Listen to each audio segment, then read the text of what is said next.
नमस्कार दोस्तों, कैसे हैं सब? अच्छे होंगे। आज हम इस नए चैप्टर के साथ शुरुआत करेंगे। 10th क्लास का है, इम्पोर्टेंट भी है और इससे रिलेटेड काफ़ी क्वेश्चंस बोर्ड में पूछे जाते हैं। तो आइए हम पहले लेक्चर में हम सारी बेसिक इन्फॉर्मेशन इसके बारे में जान लेंगे, उसके बाद हम एक्सरसाइज पे चलेंगे। हो सकता है आज बेसिक लेक्चर ही रहे, एक्सरसाइज ना आए तो कल एक्सरसाइज आएगी, क्योंकि देख लीजिए इसमें इंपॉर्टेंट चीज़ें बेसिक की ही हैं। अगर बेसिक क्लियर है तो आपको एक्सरसाइज सॉल्व करने में कोई प्रॉब्लम नहीं होगी। तो चलिए हमारे साथ बेसिक देखते हैं और इसमें ग्राफ कैसे बनते हैं वो भी देखेंगे, और किस प्रकार से इस टॉपिक की स्टार्टिंग या फिर ये जो टॉपिक लिखा हुआ इसका मतलब क्या है।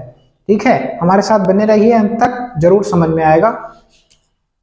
लिखा है टॉपिक आपका दो चर वाले रैखिक समीकरणों का युग्म, यानी कि रैखिक समीकरण का होने का मतलब है ऐसी समीकरण जिसमें वेरिएबल की पावर 1 हो, लेकिन इसने कह दिया दो चर में हो। दो चर का मतलब x भी हो और y भी हो। अगर हम ऐसे लिख दें कोई समीकरण x + 5 तो है समीकरण लीनियर ही, नहीं रैखिक ही है, लेकिन इसमें एक चर है। लेकिन इसने बात की है दो चर वाले रैखिक समीकरण की बात की है। तो यहाँ पर हम बात करते हैं पेयर ऑफ लीनियर इक्वेशन, यानी कि पेयर मतलब जोड़ा होना चाहिए। किसका? लीनियर इक्वेशन का जोड़ा होना चाहिए। और किन में होना चाहिए? इन टू वेरिएबल, यानी दो वेरिएबल में होना चाहिए। जैसे कि हम कह दें यहाँ पर एक इक्वेशन x + y = 10 हो जाए। ठीक है, यहाँ पर हमने देखा कि x भी है और y है, तो इसका मतलब है ये दो चर वाला रैखिक समीकरण। रैखिक क्यों कहा गया? क्योंकि इसमें पावर x और y की 1 ही है, इसलिए इसे रैखिक कहा गया, नहीं लीनियर इक्वेशन कहा गया। ठीक है, अब हम इसी लीनियर इक्वेशन का एक और लिख दें, जैसे हम कह दें x - y = 5 लिखते हैं। तो यहाँ पर दो इक्वेशन हो गए, फर्स्ट एंड सेकेंड, दो इक्वेशन हो गए। तो इसका मतलब इन्हीं दो इक्वेशन में x और y के मान निकालना, या फिर और सा ग्राफ बनाना। कैसी ग्राफ, कैसी लाइन्स आएंगी, यानी एक इक्वेशन में एक लाइन बनेगी।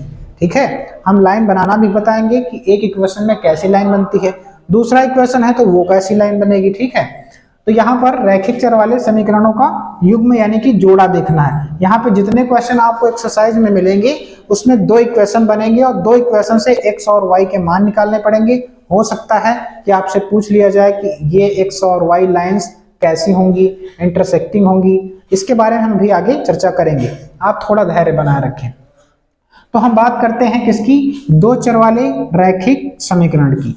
ठीक है, ये समीकरण रैखिक क्यों कहा गया? क्योंकि अगर हम x + y का ग्राफ बनाते हैं, x + y का ग्राफ बनाते हैं तो हमेशा एक सीधी रेखा आएगी। मान लीजिए ऐसा कोई ग्राफ हो, तो हम अगर x y का मान ग्राफ खींचे तो ऐसी कोई लाइन आ सकती है, इसीलिए सीधी लाइन है, इसलिए इसको रैखिक कहा गया है, एक रेखा में कहा गया है। तो आइए हम देखते हैं इसके स्टैंडर्ड फॉर्म क्या होती है और इसका एक लाइन का ग्राफ कैसे बनाते हैं वो पहले जानते हैं, उसके बाद तीनों कंडीशन पर चलेंगे। हम आगे बताएंगे लाइन की तीन कंडीशन कौन कौन सी हैं।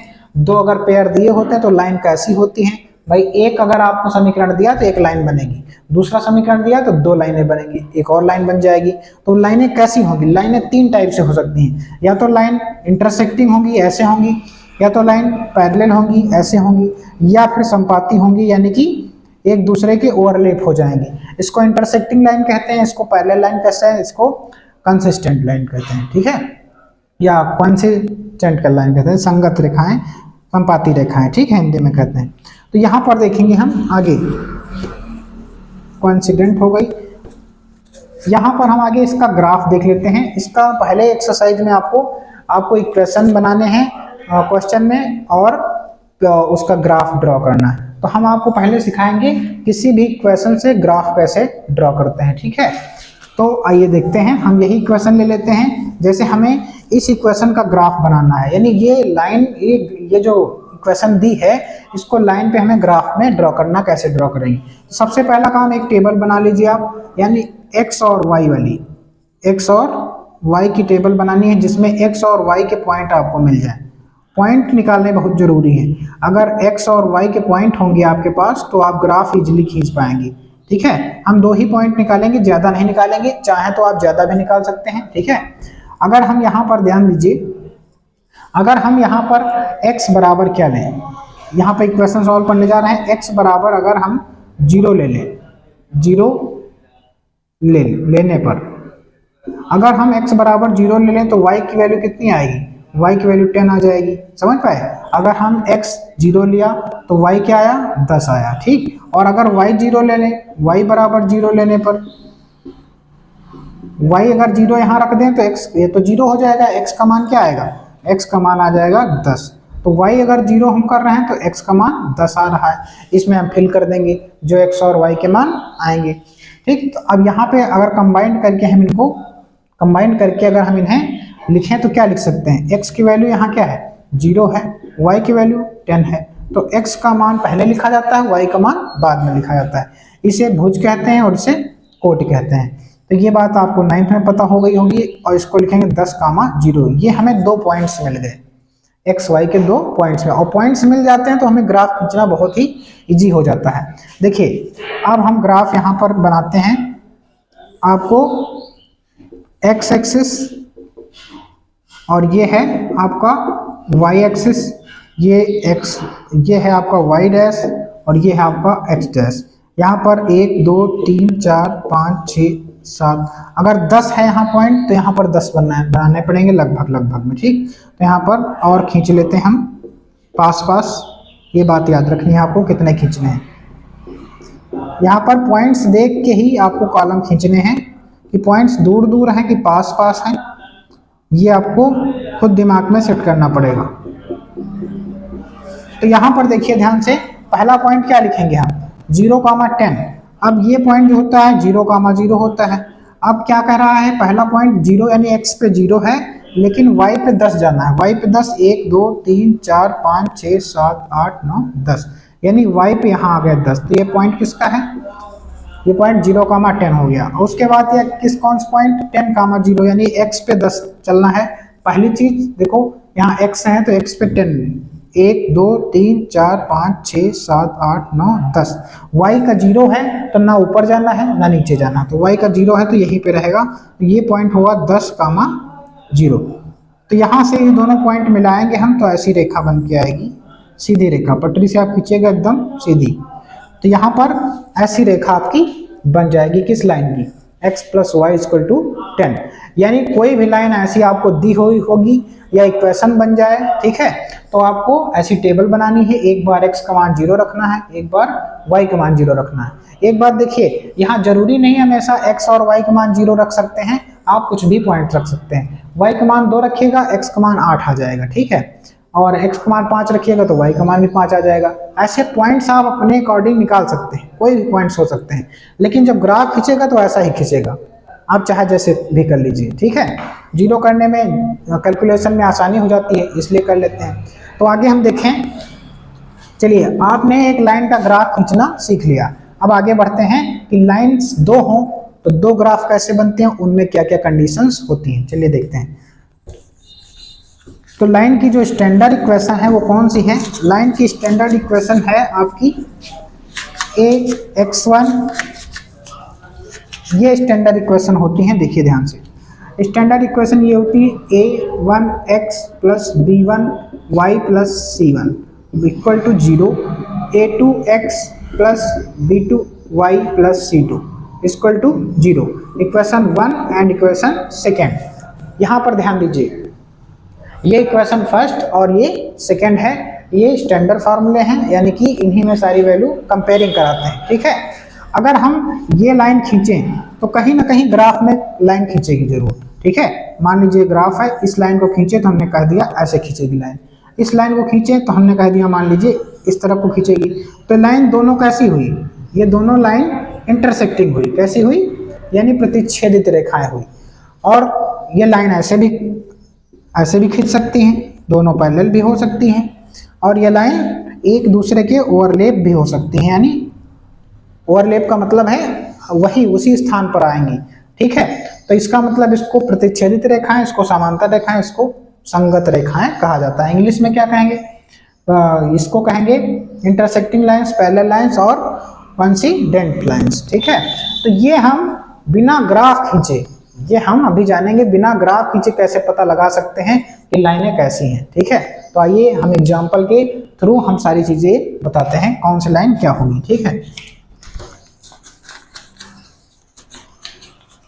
और इन लाइनों की कंडीशन भी है तो कंडीशन भी आप ध्यान दीजिएगा कौन कौन सी कंडीशन होती हैं।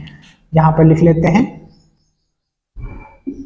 a2x plus b2y plus c2 equal to 0। तो यहाँ पर पहली कंडीशन की हम अगर बात करें तो अगर कभी भी आपको एग्जाम्पल के थ्रू भी हम बता देंगे आपको, ठीक है। यहाँ पर आ जाए जैसे मान लीजिए a1 upon a2 equal to not equal to b1 upon b2, ऐसे आ जाए।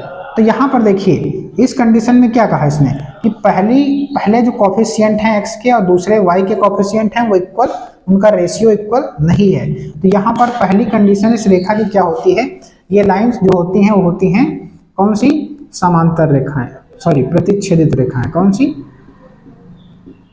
प्रतिच्छेदित रेखाएं होती।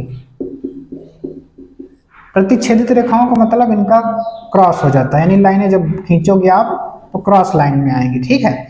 और जब प्रतिच्छेदित हो जाती हैं तो जहां पे ये कट किए हैं एक दूसरे को वहां पर एक सोल्यूशन मिलता है। सोल्यूशन का मतलब है हल। ऐसा यहाँ पॉइंट मिलेगा जो दोनों लाइंस को सेटिस्फाइड कर देगा।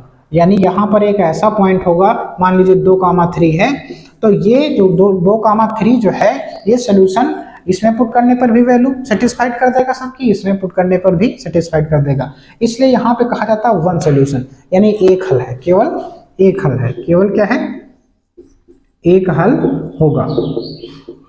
और इसको कहा जाता है यानी यूनिक सोल्यूशन भी कहा जाता है। क्या कहते हैं, यूनिक सोल्यूशन, ये भी याद रखिएगा, इंग्लिश में यूनिक सोल्यूशन कह देते हैं, ठीक है। उसके बाद क्या कहा जाता है, उसके बाद कहा जाता है कि ये लाइन संगत है या नहीं। संगत का मतलब है कंसिस्टेंट है या नहीं है। कंसिस्टेंट का मतलब जैसे कि ये कभी एक दूसरे को साथ मिली तो मिली, अगर संगत है कंसिस्टेंट या फिर कह सकते हैं संगत। ये रेखाएं ध्यान दीजिएगा, अगर रेखाएं प्रतिच्छेदित हैं तो वो क्या होंगी, उसमें एक हल होगा, वन सॉल्यूशन होगा, और संगत होंगी। संगत का मतलब एक बार साथ हुई हैं कहीं ना कहीं, ठीक है।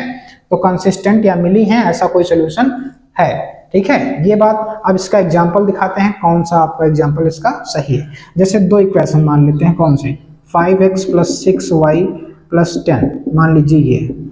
दूसरा है 3x plus 4y plus 10 equal to 0।